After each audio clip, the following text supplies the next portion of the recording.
Students, ગુણ વિધેયનું વિકલન કઈ રીતે કરાશે તે આપણે જોયું.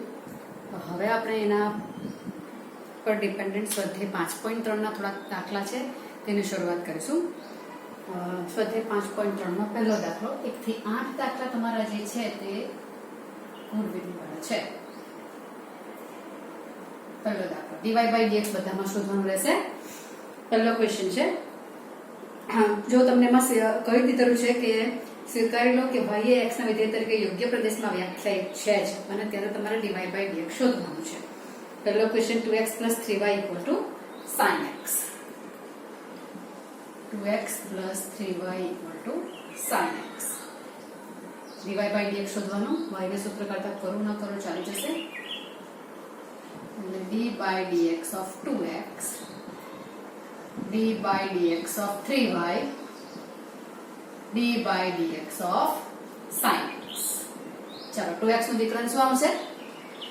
2 એમ જ રહેશે. x નું 1 એટલે આનું વિકલન આવશે 2. અહીંયા 3y નું 3 m ના m, y નું 1 થશે અને y છે એટલે dy/dx, અને sin x નું વિકલન આવશે cos x. તો પછી હવે આવશે 3dy/dx = કારણ કે મારે dy/dx ને સૂત્ર કરતા કરવાના છે.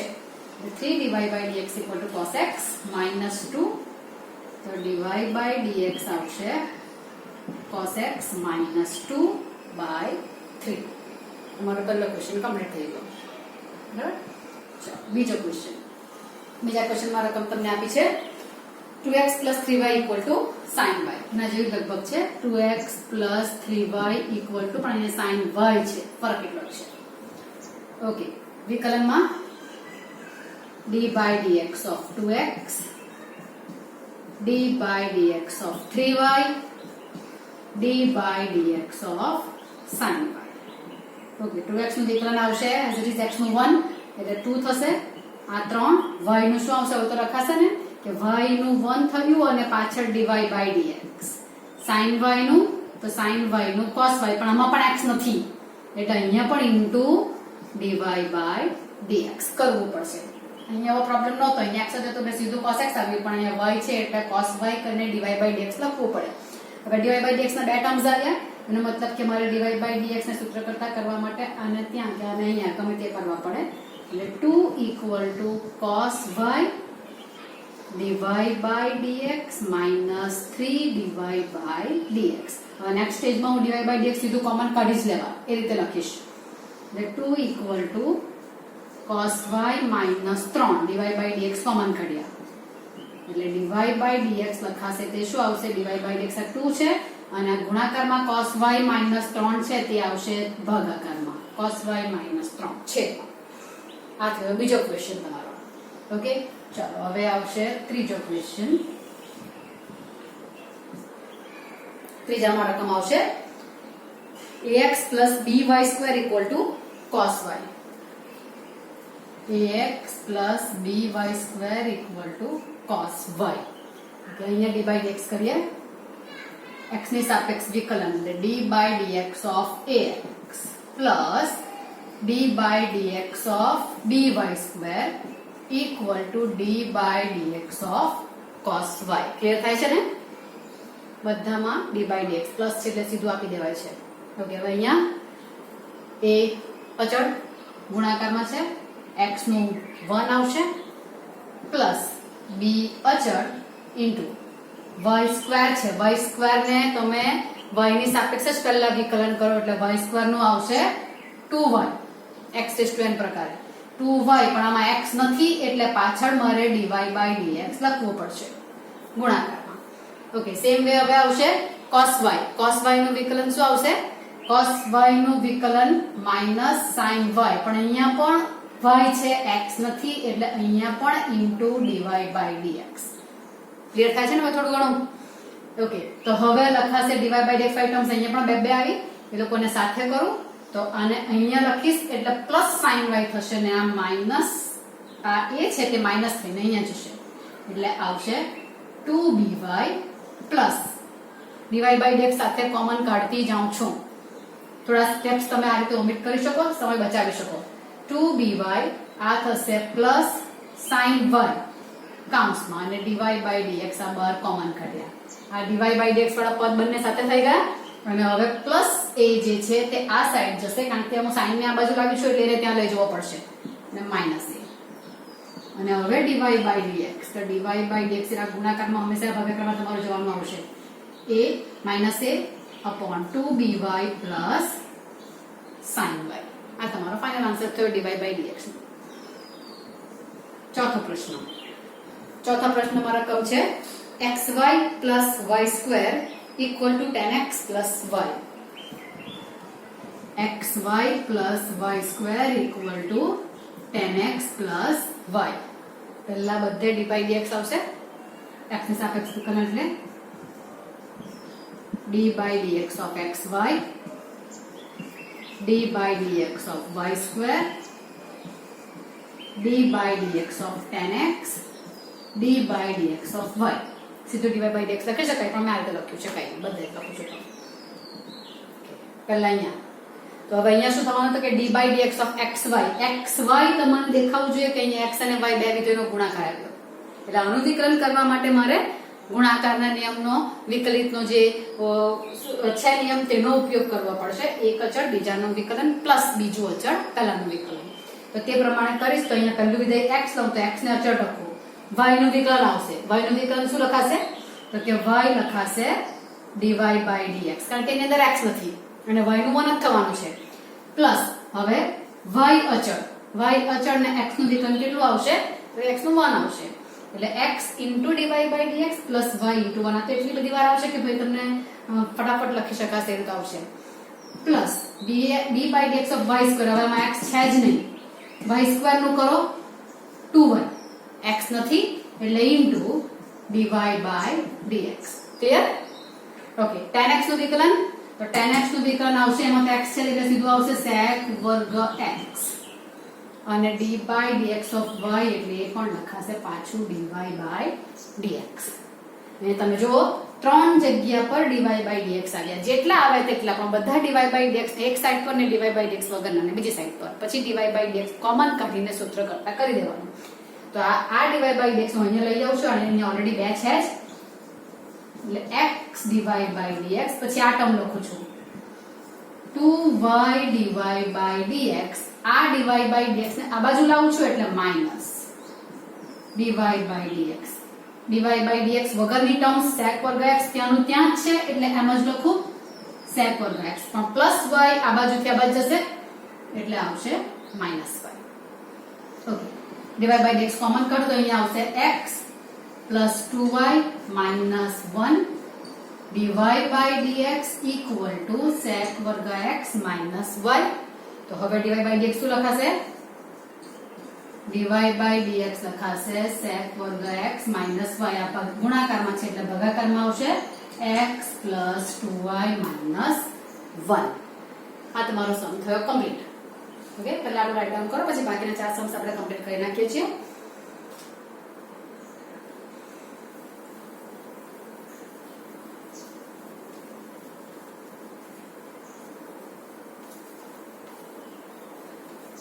ઓકે. પાંચમો પ્રશ્ન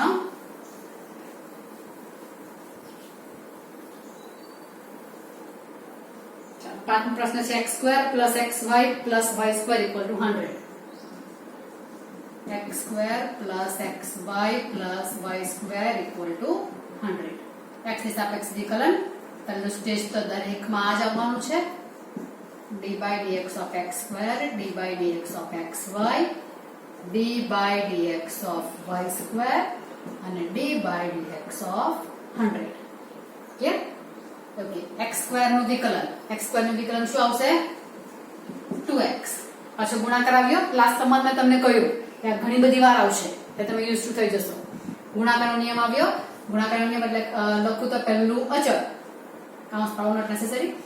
બીજાનું વિકલન y છે એટલે dy by dx plus y અચળ બીજું વિધેય અચળ x નું વિકલન 1. આ થઈ ગયું x dy by dx plus y A x into y નું વિકલન છે. d by dx of y square આમાં x નથી. પહેલા વિચારી લેવાનું કે મારે dy by dx પાછળ લખવાનું છે કે નથી લખવાનું.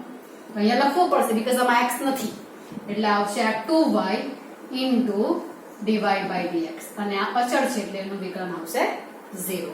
ચાલો dy by dx વાળા કેટલા ટર્મ્સ તે પહેલા જોઈ લો તો કે બે ટર્મ્સ dy by dx વાળા છે એ બેને હું ભેગા કરું અને dy by dx ને કોમન કરી નાખું તો આવશે અહીંયા x અને અહીંયા plus 2y dy by dx આ dy by dx પર એક સાઈડે થયા એનો મતલબ કે આ બે જ ટર્મ જે મારી પાસે રહ્યા રહ્યા અને રહ્યા એ બેને મારે બધું શિફ્ટિંગ આપવું પડશે એટલે બંને પોઝિટિવ છે એટલે બંને નેગેટિવ થશે -2x -y dy by dx લખી નાખું તો dy by dx આવશે માઈનસ કોમન કાઢું એમ જ રહેવા દઉં ગમે તે ચાલશે માઈનસ કૌંસમાં 2x y અને આ x 2y છેદમાં આવશે રકમ જુદી છે છટકાઈ નહીં મૂકતા x 2y ના 2x y છે આ તમારો ફાઇનલ આન્સર છે okay question number 6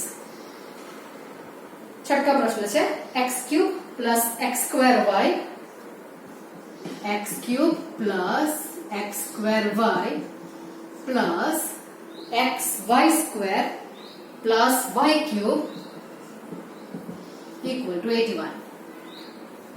okay procedure એક સરખી જ બધા જ ક્વેશ્ચન સોલ્વ કરવા માટે d by dx of x³ d by dx of x²y d by dx of xy² d by dx of y³ d by dx of 81.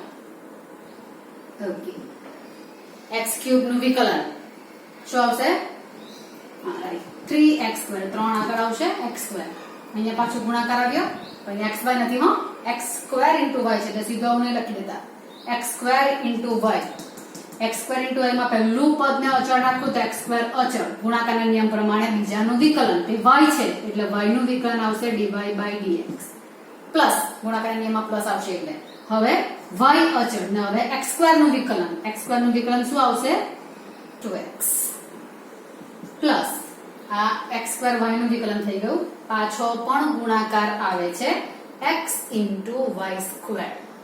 x * y² માં x અચળ પહેલું વિધેય અચળ બીજાનું વિકલન પણ અહીંયા y² નું વિકલનમાં x નથી એટલે આપણે 2y તો કરી નાખીશું પણ પાછળ આવશે dy by dx y² નું વિકલન થયું પ્લસ હવે તો કે હવે y² અચળ રાખીશું એટલે y² અચળ અને x નું વિકલન આવશે 1 clear now d by dx of y³ નથી x એટલે y³ નું લખાશે 3y² બટ x નથી એટલે into dy by dx necessary 3y² into dy by dx ને 81 અચળ છે એટલે એનું વિકલન આવશે 0 કેટલા બધા છે dy by dx ઓકે ત્રણ જગ્યા પર dy by dx છે એ બધામાંથી હું dy by dx કોમન કરીને સાથે લખીશ ને dy by dx વગરની ટર્મ્સ ને આ બાજુ શિફ્ટિંગ આપીશ પ્લસ હોય તો માઈનસ ને માઈનસ હોય તો પ્લસ વળે ઓકે પહેલા અહીંયા આવશે x² પછી આવવાનું અહીંયા આ પદમાંથી x² રહેવાના અહીંયા આવશે 2xy અને ફાઇનલ આવશે 3y² dy by dx common કાઢ્યું ત્રણ પદમાંથી બહાર લખ્યું છે એક સ્ટેપ ઓછું થાય એટલા માટે હવે x dy by dx વગરની પણ ત્રણ ટર્મ છે એને ત્યાં લઈ જાઓ એટલે +3x² થશે -3x² +2xy થશે -2xy અને +y² થશે -y². હવે dy by dx સૂત્ર કરતા કરાવતી વખતે બધા જ માઈનસ છે તો માઈનસ બહાર લઈ લેવા એટલે આવશે dy by dx - બહાર રહેશે એટલે બધાના ચિહ્ન બદલાશે અંદર 3x² + 2xy + y² છેદમાં એટલે આ ટર્મ આવશે x² + 2xy + 3y² આ પણ આ જરાક જોજો અલગ અલગ છે હા એટલે આ તમારો છઠ્ઠો પ્રશ્ન અહીંયા કમ્પ્લીટ થઈ ગયો તે પ્રમાણે હવે 7 અને 8 બે ક્વેશ્ચન તમારા રહેશે તે આપણે પૂરા કરીએ. 7મો પ્રશ્ન sin²y + cos⁡xy = k sin²y + cos⁡xy = k dy by dx ના માટે d by dx of sin square y, d by dx of cos xy, d by dx of k. Okay, ચાલો પહેલાનું વિકલન શું લખાશે? હવે તો ધ્યાનમાં આવશે ને. હવે અહીંયા sin સ્ક્વેર છે એટલે પહેલા સાકાર નિયમ પ્રમાણે પહેલા સ્ક્વેર નું વિકલન થશે એટલે x સ્ક્વેર પ્રમાણે 2 આગળ આવશે, sin ની ઘાત એક ઓછી થશે એટલે 2 sin y ઇન્ટુ હવે બીજું વિધેય આવશે sin y, સાકાર નિયમ પ્રમાણે ગુણાકાર તમે મૂકી દીધો છે. sin y નું વિકલન આવશે cos y, 2 sin y cos y, પણ આમાં x નથી એટલે આ પાછું લખવાનું છે dy by dx.